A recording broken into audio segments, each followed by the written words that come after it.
það flott að sjá hvernig George að undirbúa sig meðan Victoria að slá. Sjá hann að mæla lengdina og að velja kilfu og að nýta tíman vel á meðan að Victoria að slá. Sjá hann að setja á sig hanskan og alveg tilbúinn og búinn að ákveða hvað hann ætlar að gera þegar að kemur að honum. Já, fallegt högg hjá Victoria og flott tímastjórnun hjá George. Hún að spila vel í dag. Núna George.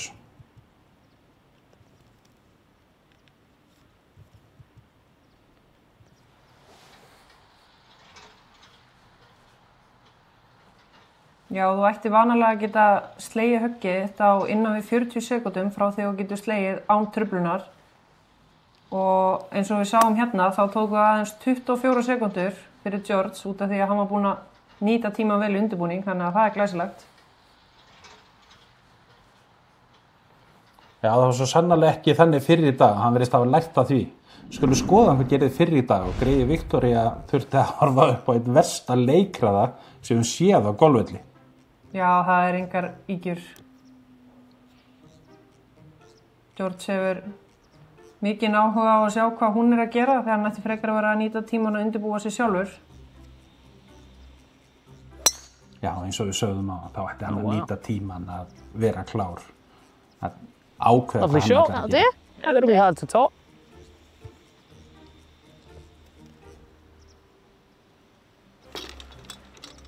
Já, auðvitað losnuðu skóurinn þarna akkurat núna þegar hann ætti að vera byrjaður að græja sig.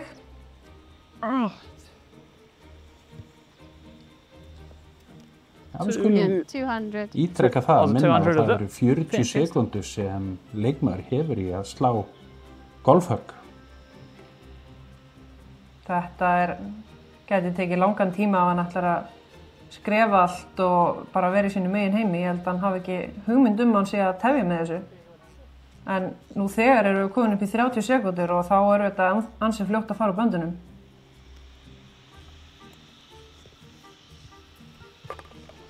Þetta ekki rétti tímapunkturinn til þess að stoppa og fá sér að drekka þegar að vera að bíða eftir því að maður er að leika út á velli.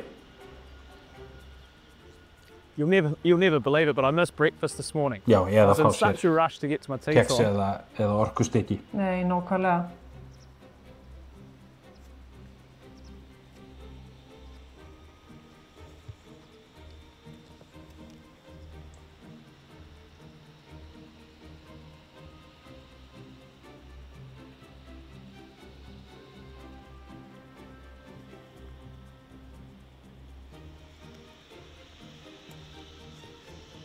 Sko, svo má ekki gleyma því að þegar við tölum anda leiksins þá segjum við alltaf að það sé mikilvægt að sýna öðrum tillit sem að spila á góðum hraða og þetta bara stór hluti af því. Þetta ekki ánægjulegt fyrir hinna í hollinu né fyrir aftan. Það getur sett leikhraðan á vellinum bara öllum deginum í rugl, sko.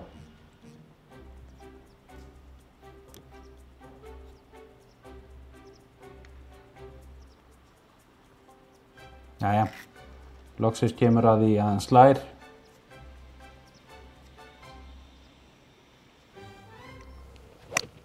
Sjáum tíma. Tæplega 2 mínútur að framkvæma þetta eina högg. Við sjáum hérna fyrir aftan að dómarinn hefur að fylgjast með honum. Og ætlar að veita honum tiltal. Já, það nema von. Já, og ef það eitthvað sem við höfum lært í dag, þá það góður leikhraði að skipta miklu máli. Algjörlega, eins og við sáum þá þurfum við að passa að halda uppi góður leikhraði allan hringinn. Leikmenn verða að vera tilbúnir að spila þegar röðin kemur að þeim og vera innan 40 sekúndur þegar þú getur spilað án truflana.